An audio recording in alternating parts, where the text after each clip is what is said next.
Did we just lose Shosa after all, or did he just faint? Well, given the wound he has, I have to say it's not really good. Or even if he survives, it's very likely though that he probably won't be able to fight anymore.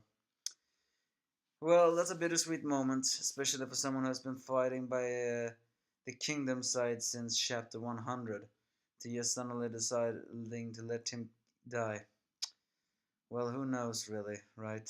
One of the best spear users in Kingdom. The angry enemy found the despair of you, here to bring you Kingdom chapter 592. As everyone tries to break through, they suffer very strong wounds, but still want to break through in order to get to Shugaro's place. Elsewhere, Ensan sees that how well they're keeping up with the Shin, as well as how much they, but also how much of a limit they can do this. But then he hears that Shousa went off to save some of his rookies. So, and indeed, Kanto and the other rookies are being completely overwhelmed, as even one tries to do the taunting thing. It's Shousa and his troop that saves him.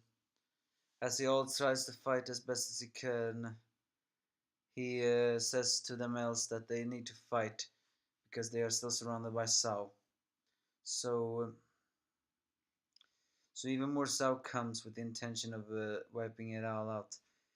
But Shosa says to them that they have to break through, and indeed they fight as much as they can. But it's during this time that Shosa, worrying about the others, gets stabbed into the back, or at least side on the back, that even pierces his armor. That and that is actually one of the first serious wounds he has gotten ever. It pierced through his armor and it pierced his back, and that is very likely a fatal wound. Although he still stands up, that and they're gonna fight. As Kanto falls into despair, seeing the enemy that is ahead of them, as well as the Shosa is about to lose his deputy infinity commander. Kanto says to him that he must find the exit from behind him, as he and the rest will be sacrifices in order to open up. But then Kanto Shosa shuts them up by saying a question. If you're saying shit like that, then you shouldn't have joined the Hi Shin Unit in the first place.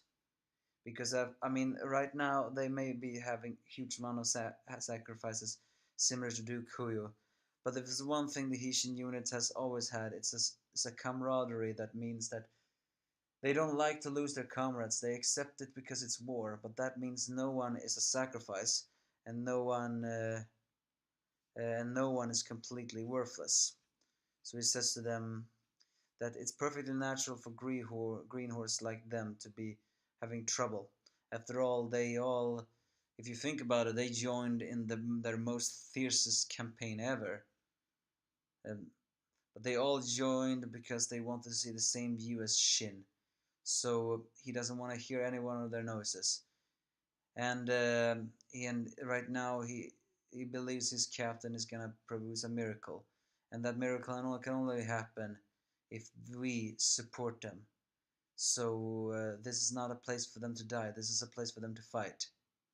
So so with a newfound resolve, they indeed fight as hard as he can. And Kanto is just so completely impressed about Shosa. Despite being multiply stabbed, he still fights on. That is a true Shin one. He still doesn't understand how he can do that.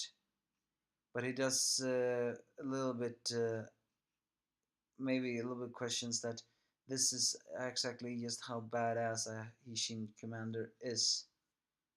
That Kanto wants to become that badass. So he wonders perhaps, can he really be that badass, or is he giving up? But though the Sao soldiers went down, suddenly Shosa stops walking as uh, he says to Kanto that, can you please carry me? as far as you can, because he wants to be close to Shin as much as he can. He then falls on the ground. Is this the end of Shosa? Has he now died? Or did he collapse? Well, as I said before, he was stabbed in the back and perhaps suffered other multiple wounds. Healing from that is very unlikely. So yeah, it's a bittersweet moment. Shosa may just have always popped up there and there in the Kingdom manga, but there's no denying that he was a veteran of the unit, and now that veteran may very well just have died. That's just how serious this arc was, my friends. He wants to see Shin's no glorious moments. Question is if he really is alive to see that. Kanto, he sacrificed himself to save you. He probably, if Shosa really dies, he will probably blame himself for this. But I don't think Shin will hold it against him, but he will say to him that he will become strong. So unless Kanto chickens out on war after this, I think he wants to fight on stronger, more than ever, for the man who saved his life. Give me your thoughts if you have any.